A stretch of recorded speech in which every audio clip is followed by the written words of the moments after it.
welcome po sa aming YouTube channel na Saturday Vlogs dito sa Australia. So ngayon nandito tayo sa Newcastle. Meron tayong special na bisita. Siya yung friend namin na kung napanood niyo yung aming video dati na sumundo kami sa airport. Siya yung isa sa mga friend namin na sinundo namin. Si Mai. So, ano ba sabihin? Ganun na lang. Hello ka naman. Hello. So, nahiya pa siya pero mamaya magugulat kayo, siya na yung magsasalita sa buong video niya, buhay niya. Oo. So, ang tagal na naming ini-sked itong interview na ito, pero ngayon lang natuloy. Parang last year pa namin naisip na interview namin si Mai. Share niya yung experience niya, tama, dito sa Newcastle. Pero bago tayo pumunta doon, unahin muna natin. Ano ba yung maiksi lang nating introduction sa kanya. Maiksing introduction lang kung paano mo naisip na mag-migrate dito sa Australia. Paano at kailan? At bakit mo naisip na mag-migrate dito sa Australia? Kailan? Matagal. Sa akin, 2018 pa. Oo. Bago pa yung 2018 kasabay pa halos nyo. Kasi magkakasabay tayo eh, diba? Oo. So yun, doon pa lang naisip ko na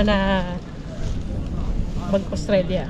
May syempre meron ko palaging what if, ganyan. Kung ano kaya buhay doon, ano kaya ganito, para ba sa akin yun. Kasi usually makikita mo parang ang Australia kasi mainly pang family. So parang pang couple, ganyan, na pang future. So kapag ba solo ka, pwede ka rin doon or kaya mo ba mabuhay din doon. So yun.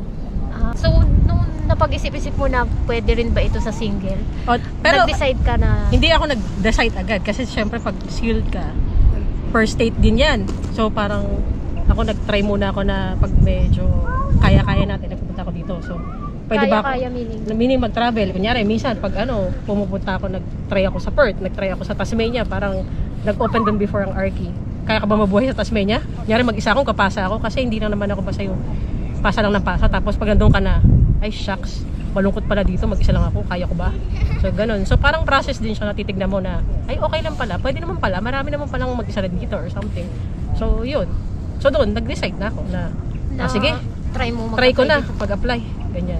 Nakalimutan ko sabihin yung background ni Mai na magka-opisina kami sa Singapore. Same kami ng background na nasa architecture at saka sa kanya architecture at saka ID yung kanyang linya ng trabaho, diba? So nung nag-apply ka na dito, okay naman yung proseso? Sa akin, yung assessment ko, dalawa. So sa akin, skills assessment ko is architectural draftsperson, saka interior designer. Oo. So yun yung parehong kung saan may mag-state na mag-open, magkapasa. So sa kanyang case, ang ginawa niya parang more chances of winning, di ba? Oo. Pero yun nga lang, medyo magastos. Pag ganun, magastos kasi dalawang assessment yung ipapagawa mo. Tapos, ano ba yung magastos mo? Yun lang, assessment. Kasi dalawang beses mo siya po-prove. Pero ganun din yung, kunyari, couple kayo. Yung isa nurse, yung isa IT. So, magkapasa si nurse, magkapasa si IT. So, dalawa rin yung gastos mo kasi magpapa-assessment kayo. So, do yung iba, isang tao lang talaga. Oo. Pero kasi more chances of winning. So, sa akin, dahil ako lang to, so more chances of winning ko. Dalawa yung skills ko kasi parang in between eh. So, try ako both. ID at saka interior design saka Arky. Tama. Tapos sa Arky kasi tsaka sa ID, ang pwede mo maging visa ay pwede kang 190 tapos pwede 189. Ay hindi pala pwede. Pwede ka ay 190 tapos hindi pwede 189 sa interior designer. Pero yung Arky walang 189. Okay.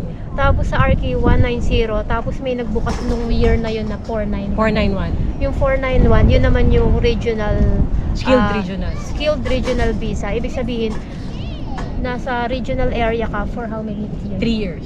So parang yung magiging pathway mo is basta 3 years ka sa regional tumira, bibigyan ka nila ng residency. Parang tulong mo sa regional dahil sa skills mo. So kailangan namin ng kunyari, kailangan nila ng Arky dito sa probinsya. So dapat doon ka magstay para makatulong ka sa economy nila. So yun. So ang ending ng iyong naging visa, di ba pareho ka ng 190 tsaka 491? Oo, so pareho kung nagpasa niya kung saan mag-open, magkapasa ka. So hindi naman pag nag-open, doon ka na kasi kailangan mo pa rin ma-invite. So swertihan din siya. So kailangan kung saan mag-open, open ka rin sa possibility na doon ka mapupunta kasi kung doon ka ma-invite eh. So ako, na-invite ako dito sa NSW, sa regional ako. Na 491. So yung buong proseso ng visa application mo, simula sa pag-kolekta ng documents hanggang nag-grant, gaano katagal? 4 years? 4 years dahil nag-COVID, no? Oo, nag-COVID. Sa akin kasi is parang back and forth 2018, tapos skills assessment ka, nag-English ka, tapos yung skills assessment ko, nag-COVID. So, kailangan ko pa i-renew siya ulit. So, parang matagal siya. Matagal na process. Pero yung simula lang ng nagpasa ka ng EOI hanggang nag-grant. Yung sa akin naman, doon ako na-bless. Kasi nung pagpasa ko ng EOI, nag-grant ako 3 months. Bilis naman. Parang kumbaga, sabi ni Lord, Nabawi. ang tagal mo nag-intay. Parang pagka-invite sa'yo, o sige na, approve ka na, matagal ka na nag-intay. Total, nag-intay ka na matagal. Deserve mo na. No? Deserve mo na. So, ayun, natapos na. Nice, So, deserve. So, fast forward nga, no year, anong year ka nagpunta dito? 2023. Last year lang, Oo. 2023. Last year, 2023. Siya nga yung sinundo namin sa airport. Tapos nakitira siya sa amin sa Sydney nga. So kahit regional visa siya, nakitira siya sa amin sa Sydney. Kasi yun yung strategy mo, di ba? Oo. At kumbaga, wala namang na restriction na di ka pwede tumira talaga na for life. Kumbaga, meron lang certain parang period na kailangan mo ring i-prove. So, kunyari, ako later on, kasi magka-transition pa yung visa ko. So, kailangan ko ring i-justify na bakit ako tumira sa Sydney.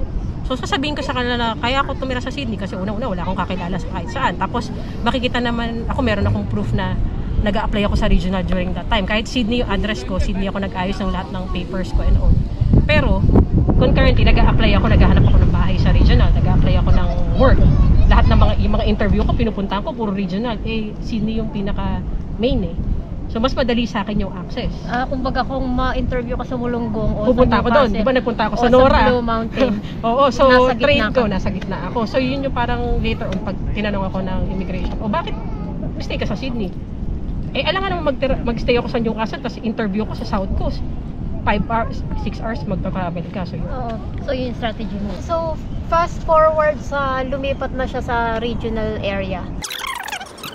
So, yung maiksi lang ulit na part na saan Maiksi isang oras na. paano yung strategy mo nung nag-a-apply ka ng work sa regional area? Nag-start ako per area. Per area? Per area muna. So, Per state, per area? Nung una, bago pa pumunta dito sa Australia, nag-apply pa lang ako sa Singapore. So, yun yung strategy. Kailangan mag-apply ka na ahead. Hindi Oo. pwede pagdating mo dito, saka ka mag-apply. Tama. Kasi alam mo naman na yung work mo So, nag-apply na ako ahead. So, pagdating ko dito, may mga interview na ako, diba? Oo. So, yun. Pero, nag-focus muna ako dun sa area na nag-invite sa akin. So, sa may South Coast. Oo. So, doon ako naghanap ng mga per area. So, sa bayan na to, kunyari sa Berry, sa Nora, inisa-isa ko siya. Oo. Kunyari sa Berry, ilan architectural firm meron dito, construction. Oo. So, yun, in-apply ako, nilista ko. Tapos, lahat sinesendan ko, may hiring o wala. Pasa lang. So, may certain timing na napasahan ko na itong ganito. So, wala pa. O may bumabalik, pero pa isa-isa. So, kailangan mag-expand. Kumbaga, parang networking, pa-expand ka ng pa-expand. So, after na ganito, buong NSW na, lahat ng mga probinsya, pinasahan ko na yan. Tapos, after nun, wala pa pala, or something, matumal. So, nag-Adelaide na ako, nag-Perth na ako. Yung regional kasi is, pwede ka sa kahit saan na area except Sydney, Melbourne, Brisbane. So, yun yung ganda ng regional na visa. So, kumbaga kahit regional, malawak naman yung choices mo na pwede kang mag-apply ng trabaho. Okay, so ganun yung naging strategy ni Matt. Tapos hanggang lumipat na nga siya dito sa regional area. So, nung nakalipat ka na dito sa regional area, ano yung mga struggles mo nung nakalipat ka na dito? Siyempre, yung struggle talaga, number 1 talaga dyan is work. Work-related. So, paghanap ng work-related. Kasi, parang dalawa yan work-related saka work. So, doon muna tayo kasi ang una mong hahanapin is yung work-related mo talaga sa archi or interior designer. So, pag nung naghanap ako, dito sa area ko ngayon, sa Newcastle, gano'ng karami yung architectural firm, yung interior design firm, tapos construction, basta anything related, yun ang papasahan mo. So, yun yung naging struggle ko kasi pag regional ka, hindi ganun kalaki yung kadami. Yung mga posting, no? Yung posting, bukod sa posting, yung experience mo kasi minsan is, iisipin mo, meron ako 20 years experience. Pilipinas, Singapore, ganito. Akala mo, medyo ka na, makakahanap ako agad ng trabaho kasi dami ko experience Tsaka yung ginawa mo, kunwari, hospital, hotel, malalaking project, ganun. Mga bongga. Oo. Pagdating mo na regional, kung walang hospital, walang hostel dito, meron man, pero yung development, hindi ganun ka-progressive kasi regional nga. So iba yung take ng regional kasi iba yung take ng sa city. So kunyari sa Sydney, feeling ko magma-match siya sa Singapore kasi yung project natin doon fast-paced, malalaki. So meron kang ganong opportunity, so mas mabilis. Oo. Dito, matumal. Talagang meron man pa isa-isa. So dito, parang karamihan, train, trucks, ganyan. Tapos factory, tapos residential. So, ibig sabihin, hindi mo naging isa sa struggle ay kung makaka-adjust ka sa regional. Ay struggle yung paghanap ng work related. Yun talaga. Kasi hindi mag-match yung experience mo dun sa available na dun sa Trabaho. region na trabaho. So parang yun din yung kailangan i-consider ng mga ibang tao na porque pupunta ka na regional, may experience ka ganyan. Kailangan tignan mo rin dun sa lugar na yun. Ano yung experience ko? Kunyari sa akin kasi interior. Hindi naman ganun karami interior dito. Karamihan na gumagawa ng interior dito, interior decorator. So parang all in sila dito. Builder ka, interior decorator ka. Ikaw na lahat-lahat yun. Yung sa atin sa Singapore, specific. Mas malalaki na yun nga, mga project natin. So iba. So kahit anong try mo na i-fit in, hindi ganun kabilis mag-fit in. So parang struggle siya. Tama.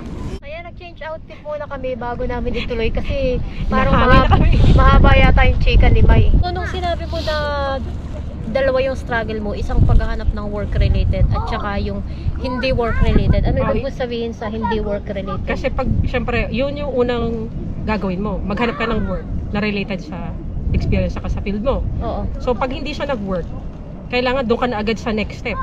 Oo. Maghanap ka ng work. So, ano ba talaga yung work na pwede mo available?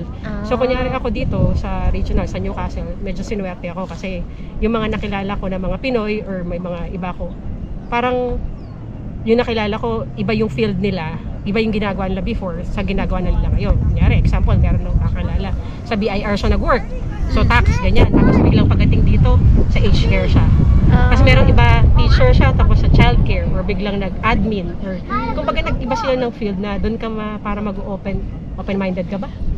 So dapat So, kailangan open-minded ka. So dapat pala open-minded ka pag pumunta ka sa regional. Oo, kasi kailangan mong isipin kung ano ba yung pwede kong gawin. Ano ba yung talent ko? Kunyari ako, naisip ko, ano ba yung talent ko pwede bukod sa pag-drawing? Shucks, ano pa ba pwede kong gawin? Oo.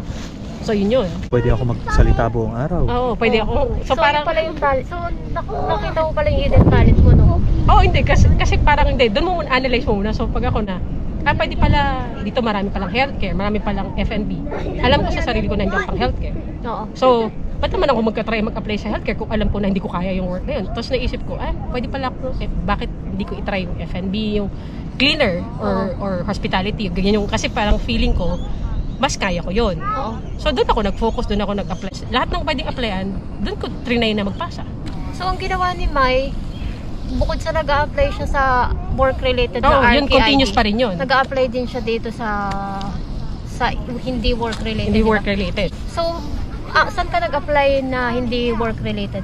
So, bukod sa marami akong in-applyan na kung saan-saan na lang. Kasi basta hindi healthcare. So, lahat na, kunyari retail, nag-apply ako sa mga shopping malls, ganyan, sa Kmart, sa Myers. Tapos nag-apply din ako sa Kohl's, sa Woolies, yung mga possible na pwedeng applyan. Tapos marami din akong mga nakilala sa F&B. So, yun, swerte ako. Kasi parang sabi nila na, itry mo dito sa amin, ganyan. Kaya lang, may RSA ka ba? RCG ka ba? Sabi ko, ano yun? Ayan, so ano nga ba yung RSA tsaka RCG? RSA is Responsible Service of Alcohol. Yun yung kapag any F&B establishment or hotel or somewhere na nag-offer ng alcoholic drinks, kailangan meron ka nun. Oh. So parang ano siya, alam mo yung gagawin una-una, kailangan mo hihingi ka ng ID. Anong ID yung kailangan mo? So kunyari ikaw, umiinom ka, parang mukhang minor de edad ka, pwedeng hihinga kita ng ID. Hindi naman basta may picture mo, ID na yun. So may mga regulations sila, mahigpit sila dito. So yun yung mga natututunan So sa... tapos yung mga percentage ng alcohol, so yung ganon, sasabihin sa'yo nun, matututunan mo yun. Tapos Ano yun? yung RSA tsaka RCG. yung RSA, Responsible Service of Alcohol. Okay. Yung RCG, Responsible Conduct of Gambling. So parang usually, nyari ako, kasi nag-apply ako sa hotel. Oh. Yung mga hotel dito is may parang club or pub. Alam mo na, parang yung mga restaurant na merong kasamang mga gaming sa katabi. So yun, pag So, mag-work ka casino, doon, parang para casino. kailangan mo ng license din. Dito kasi mahigpit sila, kahit healthcare, kailangan mo ng license eh. So pag ganon, sa service ka, kailangan mo rin ng license. So parang alam mo, pag may nag-amok na, natatalo na, alam mo kung paano yung conduct na gagawin mo kasi ganon. So kailangan responsible conduct of gambling siya. So meron ako ng boat ng ganon. So nag-expire ba yan? nag-expire siya. So 5 years siya. So 5 years. So pwede ako kung sino mga nangangailangan ng mga Chinese dyan. Kahit RQ ako. So may bayad ba rin yung ako. para makakuha niya? May bayad. no? May One bayad. day lang siya, di ba? 1 day each siya. So parang depende Ano yung siya. 1 day? 1 day ano? One day Seminar. seminar. Ah. So parang seminar siya, tapos parang more on makikinig ka. Siyempre may exam din, papasang mo naman din yung exam mo, di ba? Alam ka namang... So isang bayaran lang yun, yung seminar, yung license. Oo, yun sa akin parang kinuha ko combo. Combo. So parang pagkuha ko, isahan na yun na papadala na lang sa akin yung certificate. Pero yung card, kinuha ko pa rin sa Service NSW kasi sa Service NSW pipicturean ka. So para siyang driver's license. So meron akong card talaga na kikerry mo na kahit saan, na pag kunyari bigla sila nag-conduct sa hotel o sa restaurant na o ikaw yung kunyari mga tao na nag-work, meron ba kayo? Papakita mo na, ay, meron akong authorized talaga akong mag-serve na alcohol, authorized ako mag-work dito sa gaming, ganyan. Ayan, so natapos na niya lahat ng training. Okay lang ba na i-share mo yung una mong naging trabaho dito sa regional? So marami akong nag-i-interview and all, pero share ko lang yung pinaka memorable na interview.